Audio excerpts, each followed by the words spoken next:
How does a flourishing workplace culture impact your organization's ability to grow? Well, yes, it does, but while growth is great, it can also be a challenge to effectively bring on new staff and engage them and encourage them in the mission of your organization.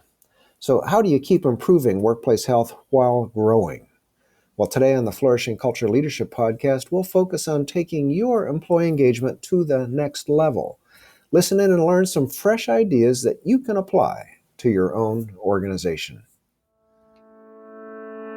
Welcome to the Flourishing Culture Leadership Podcast, your home for open, honest, and insightful conversations to help develop your leadership, your team, and build a flourishing workplace culture. Hello, I'm Al Lopez, the co-founder of the Best Christian Workplaces and author of the book, Road to Flourishing, 8 Keys to Boost Employee Engagement and Well-Being, which was a finalist in the Christian Book Awards. And I'm passionate about helping Christian leaders like you create engaged, flourishing workplaces. Today, I'm delighted to welcome Dave Riner and Stacey Howard to the Flourishing Culture Leadership Podcast. Dave is the CEO of Student Mobilization, and Stacey is the HR Director. Their organization engages, establishes, and equips students to be spiritual leaders for the rest of their lives. Throughout our conversation, you'll hear Dave and Stacey talk about the importance of onboarding for linking people to the mission, vision, and values of the organization, how healthy communication across regional lines creates strength and innovation for the organization, the role of encouraging employees to learn and grow for organizational sustainability, how having a flourishing culture encourages organizational growth through retaining top talent, and how it makes attracting new talent even easier. And as Dave says, you can't fake flourishing. People can see very quickly the health of your culture. So I know you're going to love this interview with Dave Riner and Stacey Howard, but before we dive in, this episode is brought to you by the Best Christian Workplaces Leadership 360 and our leadership and group coaching. We can help you transform your leadership effectiveness with our stakeholder-based coaching process. Learn more by going to workplaces.org/coaching and check it out today. And again, hello to our new listeners. Thanks for joining us, and we really honor your investment of time by creating valuable episodes like this.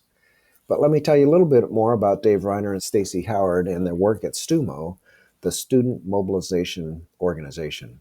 Dave Riner has an engineering degree and an MBA and worked in the corporate world for several years, and he was an early supporter and encouraging of Student Mobilization, which was a new organization in the late 80s. And about 8 years in, Dave was recruited to come in and staff as a staff member with STUMO, and he left the corporate world for ministry.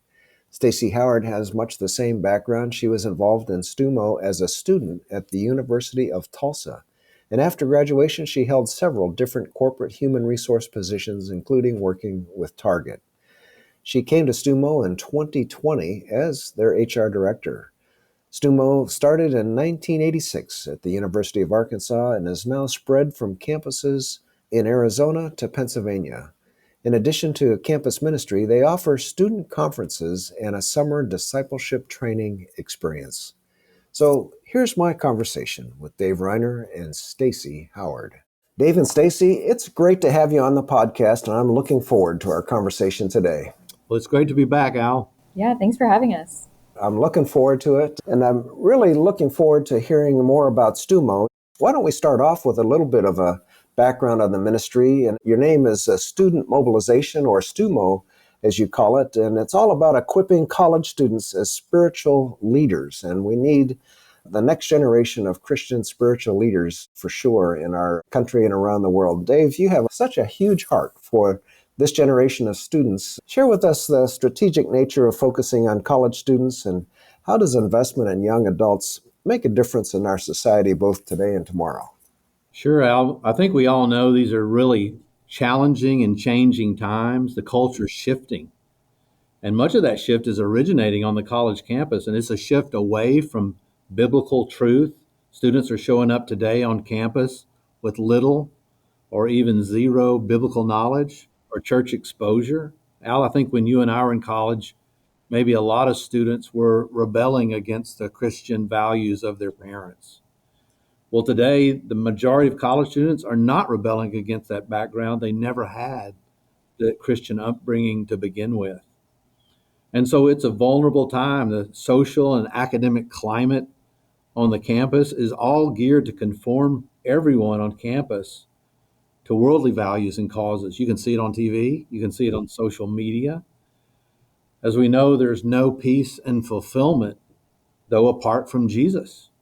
And so the anxiety and depression are higher in this generation than any previous generation. I would say two words to describe today's college students are harassed and helpless, like sheep without a shepherd. But the great news is that this generation, like every generation before them, is on a journey. They're searching for meaning. They're open. They really want to be loved, and our STUMO leaders want to meet them. Al, besides your survey, we did another little survey recently, and we found that over 80% of STUMO staff came to faith while they were in college. And so they naturally believe that God can change people because it happened to them. And so they want to connect face to face with student leaders. Our staff are big time inviters. They're always creating events and get togethers and tournaments to host and meet students, especially non believing freshmen. They want to get to know them and ultimately, of course, share Jesus with them. And so we're seeing that this darkness on campus today actually makes the light of Jesus shine brighter. I think we see that back in biblical times, and we see it today. And so there's a reason to celebrate, and there's a reason to pray for the campus today. Yeah. And Stacey, how about you? What would you like to add? Yeah, I mean, well, like you mentioned in your introduction, I was actually involved in STUMO as a student myself several years ago. And I can say from personal experience that college is a time in people's lives where they are extremely moldable and available and teachable. So I'm grateful that STUMO staff helped me learn what it looked like to follow Jesus wholeheartedly and pursue people for the sake of his kingdom when I was in college. Yeah, well, I came to faith in college too. It was a remarkably rich time as I grew in the faith. And yeah, I know exactly and have a heart for what you're talking about. It's thrilling for me to see over the years since we started working together, and I believe it was 2019 perhaps. You've grown to serve several more campuses in additional states in the last few years. And during this time of growth, your employee engagement scores have continued to increase.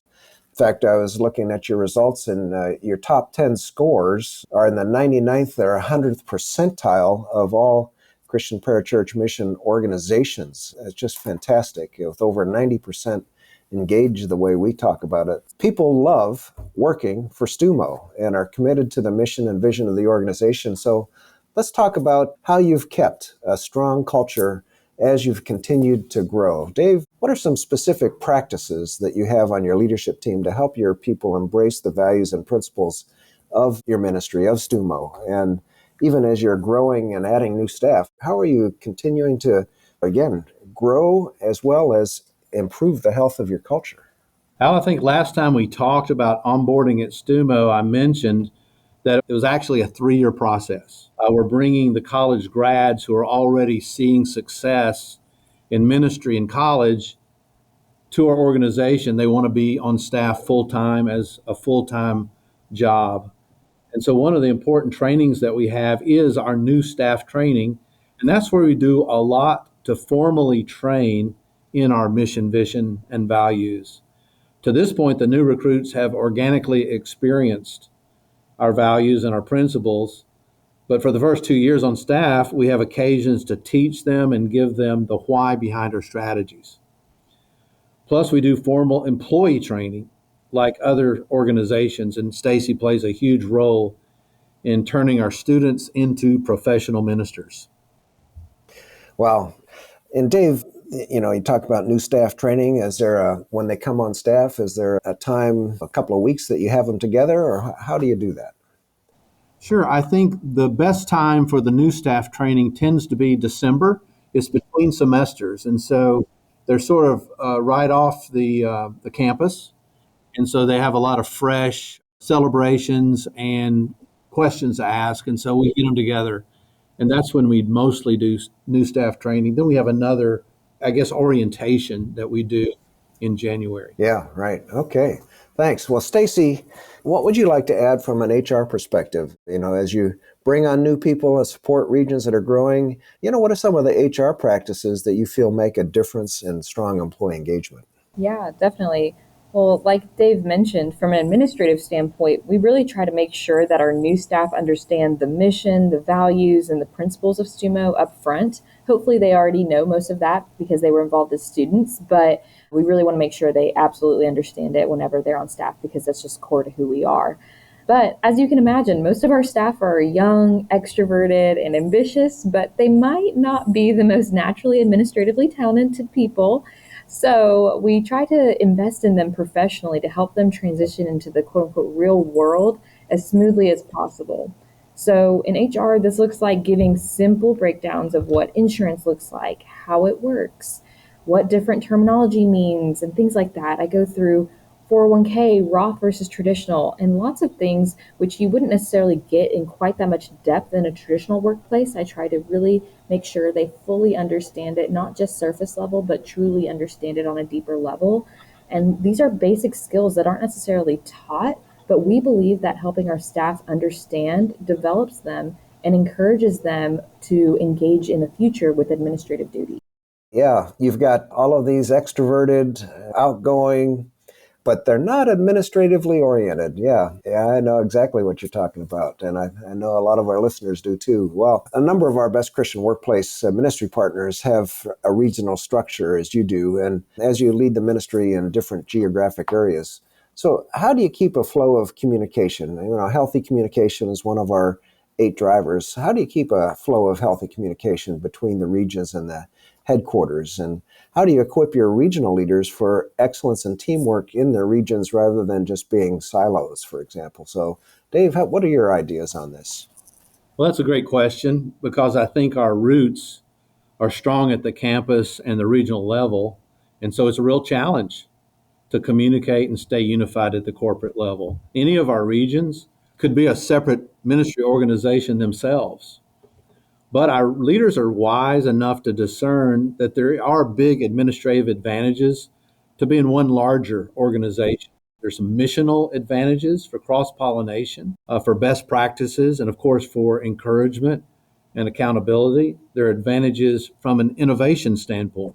We really have 30 laboratories of ministry. Those are our 30 campus ministries. And so they're always looking for new ways to connect and communicate with this newest version of the American high school grad that's coming onto campus. Sharing experiences, it's changing every year, isn't it? What's coming on campus, yeah. Stacey, what would you add as far as engaging and connecting regional staff to the overall organization? Sometimes that falls directly in a human resource or communication perspective. Well, like Dave mentioned, we have a very decentralized staff, which is not uncommon, especially in campus ministry and a lot of parachurches in general.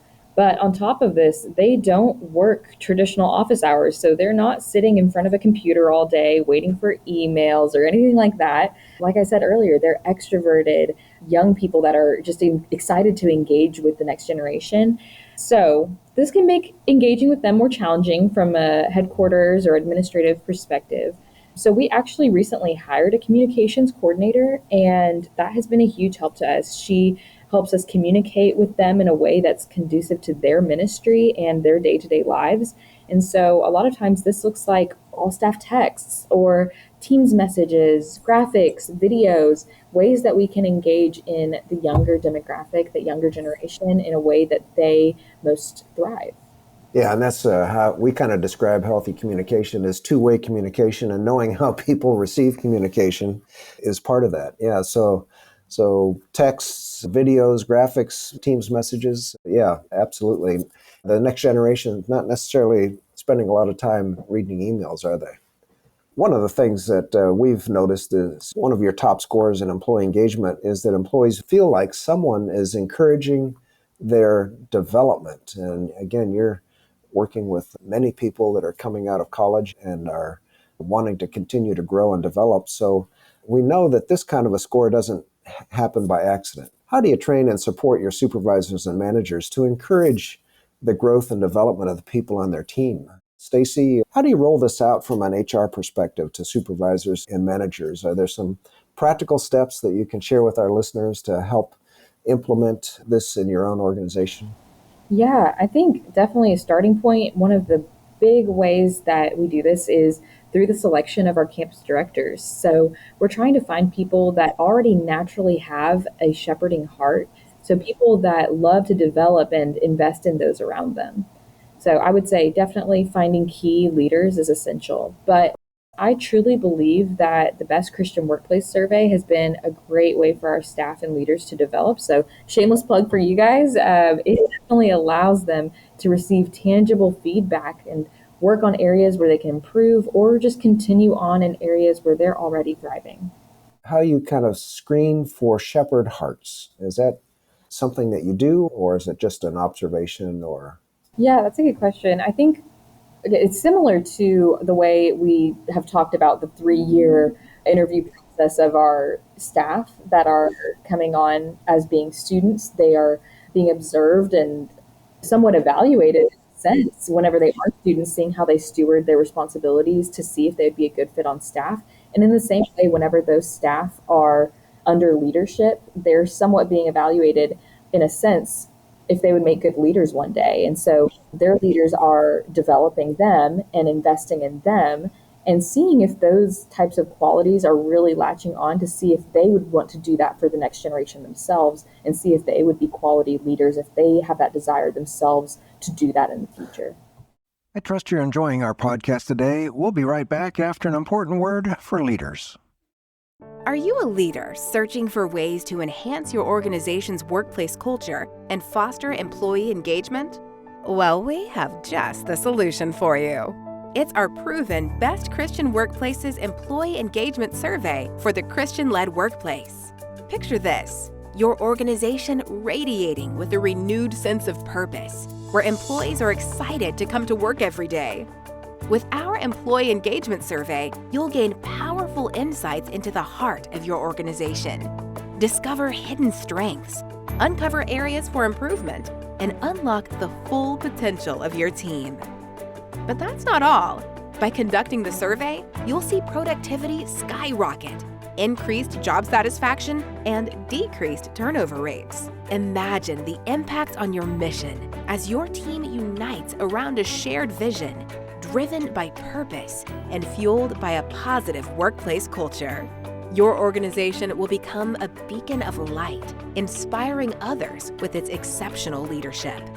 Don't wait any longer to create a flourishing workplace. Visit our website at workplaces.org and ask for the Employee Engagement Survey Sample Report today. Take the first step towards transforming your organization into a thriving, purpose-driven powerhouse. Together, let's build a workplace culture that honors God and empowers your team to flourish. welcome back with Dave Riner and Stacey Howard. So, Stacey, you mentioned that you really look for leaders with shepherd hearts. And so, how do you evaluate whether a leader has a shepherd heart or not? Yeah, I think it really happens somewhat organically. So, kind of like how Dave mentioned that we evaluate or somewhat evaluate our students as they are going through their college ministry to see if they might make a good fit for being staff one day. We kind of do the same thing once they are on staff. If they have any desire to be a leader one day, where their leadership is already investing in them and shepherding them, and they're seeing if some of those qualities are rubbing off on the staff and seeing if that's something that they have a desire to do one day themselves.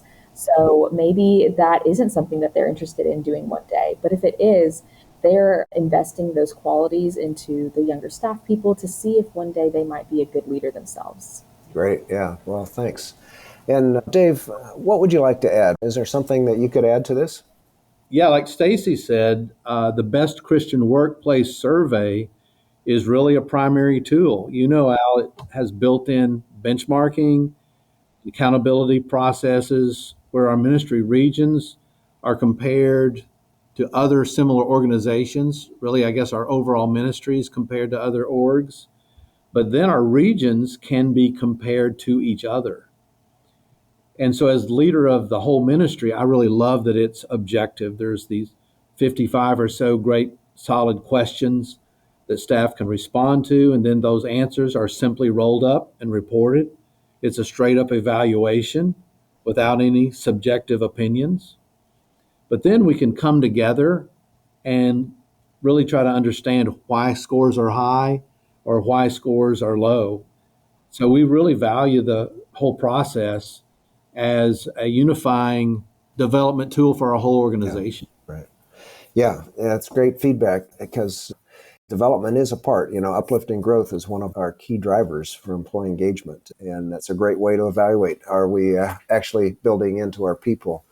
Dave, your staff raises their support for their salaries, and fundraising can be challenging, and yet at the same time, your people feel like they're fairly paid. And when we have other ministries that we work with that are involved in fundraising for staff support, how can strong employee engagement contribute to effective fundraising? What are some of the principles that have been helpful at STUMO in equipping your staff to actually fundraise effectively? What would you say?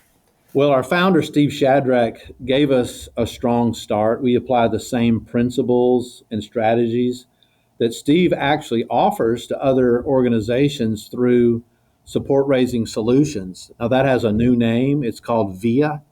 His website is VIA Nations, VIA Nations.org. So some of the ministries that you serve may have already used some of Steve's support raising training.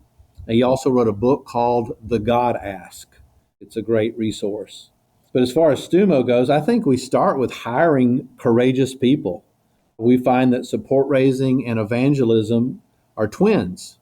That means that they both require casting a big vision, presenting that golden opportunity, overcoming a significant amount of rejection, and then reoffering that opportunity again and again. So it starts with hiring resilient people and then training them to be really even more resilient. Also, we really make sure that our staff don't stop until they're well funded. It's tempting to leave the support trail early, and that can be a recipe for trouble because your underfunded staff aren't able to focus on the ministry like they want to. So they can be distracted, and they could also even leave ministry early. And so we really think being well funded is also a huge key to our culture. Yeah, and you've got a chance. Many of your new staff have been involved in discipleship on campus with your staff, so they've seen that courageous approach to begin with. Yeah. Stacey, what would you add to this? Yeah, I think support raising training is our first interaction with staff on a corporate level. So there are many of the new staff meeting each other and learning more about the organization behind the scenes. So the whole thing is really exciting for them. So we're working off of that momentum to try to help them view fundraising as a joyful partnership with those who want to further the kingdom of God. And then I also think we work really hard to make sure that the salary breakdown, their benefits, and things like that are as transparent and clear as possible, like I mentioned before, because we believe that the more our staff understand the why behind fundraising, the more motivated they're going to be and the more prepared they're going to feel when they're explaining it to their donors. It's really great for me to see the growth in your ministry and what you're experiencing. And it's such a needed area on the college campus to have effective Christian ministry, to equip the next generation of spiritual leaders who are on the campuses right now. So we've seen in many organizations that we work with, there's a clear link between a flourishing culture and ministry growth. We believe, and Carrie Humphreys, who you work with, often says, healthy things grow. So from your perspective, how does having a flourishing culture actually help your ministry grow? Sure. So for us, growth is two things. First, you have to retain the people that you have, right? If you're subtracting as fast as you're adding, then you can't really grow. So again, we have to have a thriving culture in order to encourage people to stay. Now, that also includes successful exits, where the experience of STUMO is used to then launch them to another career. And those examples actually bring confidence that STUMO is a great place to start. But also growth is adding new people. And those are going to be people who are attracted to your vision and your community. They're drawn to that flourishing culture. But you can't really fake flourishing, Al. The organization has to authentically be a good place to work, especially for young people, because they can really tell whether something is real or not. They can sense if you have a meaningful vision and a warm community. So that still means that we have a lot of human interactions. We still have our share of misunderstandings and conflict resolution. But your survey actually precipitates a lot of important conversations. That's great, Dave. Thanks. You can't fake flourishing. I really believe that too. So Stacey, what would you add to this from your perspective? Yeah, I think exit interviews are a key component to this as well. We're always willing and encouraging hearing feedback, and someone leaving has nothing to lose. So it's a great time to hear honest feedback and learn areas of growth. Our leaders are given this feedback and are encouraged to implement change where it's needed, or maybe continue practices that have been affirmed through that exit interview. And although someone's leaving staff, we truly view it as an opportunity for cultural growth. And I believe these interviews have helped grow our ministry over time, even though that might sound counterintuitive, because we learned so much from them. They are great, no question about it. Well, Stacey and Dave, we've learned so much from this conversation. I just think, Dave, your intro comments about how the culture is shifting in our country and around the world, that people aren't coming to college with a Christian background, and that allows the light of Jesus to shine even brighter when people are authentically living and sharing the gospel. And I just love the way you describe the ways in which you're able to grow as an organization and actually flourish at the same time through effective onboarding of new staff and really helping to make sure they understand the mission, vision, and values of STUMO and provide ongoing training, and how healthy communication internally inside the organization really is an advantage, and how through that communication you're able to share innovative ways to continue to advance and communicate effective tools to advance the ministry. And again, the connection between fundraising and engagement, that fundraising and ministry are twins. And in an evangelical ministry, you get a lot of rejection. Well, you also do that with fundraising, but that really builds resilience and strength in your staff. And then absolutely having a flourishing workplace culture does breed and help growth by keeping people that are really effective, because you can't grow if you're losing your people. It's a great way to add people that are attracted to a flourishing workplace with meaning and purpose. And boy, you can't fake it. Yeah, this has been a great conversation. Is there anything you'd like to add that we've talked about, Dave? Sure, I'd add one thing. Stacey and I both came to STUMO from the corporate world. I came from a career at ConocoPhillips, and we were able to steal Stacey from the Target stores. She was an HR professional there. And so I think we both see STUMO as a great chance to apply some of the professional processes that we saw in the business world to a great ministry. And really, the Best Christian Workplaces survey is a really similar tool to the HR processes that the big boys in the corporate world use. And so I really think your survey is state of the art. I think something to look for is, what is the motivation for us for these good scores? There can be lip service to the importance of employee satisfaction in the corporate world, meaning that the driver for a good score there is kudos for the organization, for the HR department. And then maybe secondarily, it's concern for the employee. But we've got to watch that also. We don't want to pat ourselves on the back for high scores, right? We want to be introspective because we actually care for the people rather than this be just a corporate have to. So I really think that's why STUMO has seen our high scores go higher. Our staff trust that our leaders want to hear from them. And I see our leaders really wanting to respond and make the culture even better. And likewise, I know that Best Christian Workplaces, you guys are always looking for ways to make your ministry better as well.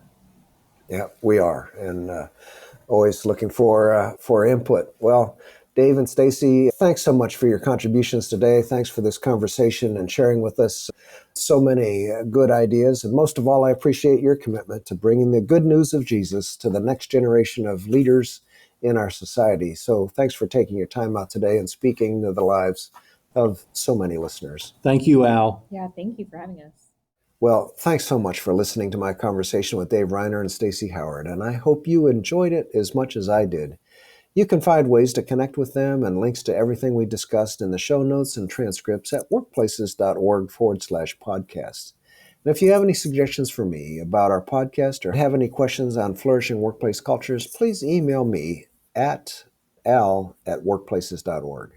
And leaders, if you want to improve your leadership, expand your organization's impact for good, and see greater faithfulness in our broader culture, help us achieve our goal to see more flourishing Christian-led workplaces like student mobilization. To help, please share this podcast with another leader or launch a project in your own organization to discover and improve the health of your workplace culture. If you're interested in learning more, please go to workplaces.org and request a sample report.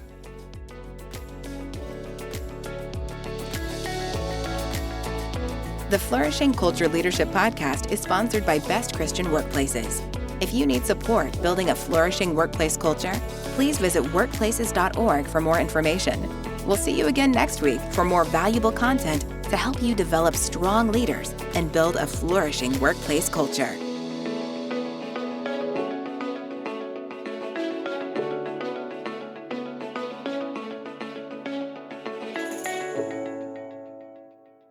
Next week, you're going to enjoy a conversation where my guest is Barry Rowan, the author of The Spiritual Art of Business. Barry is an accomplished senior executive of several publicly traded companies, and you're really going to enjoy this conversation as he talks about his new book and the connection between the spiritual and working in business.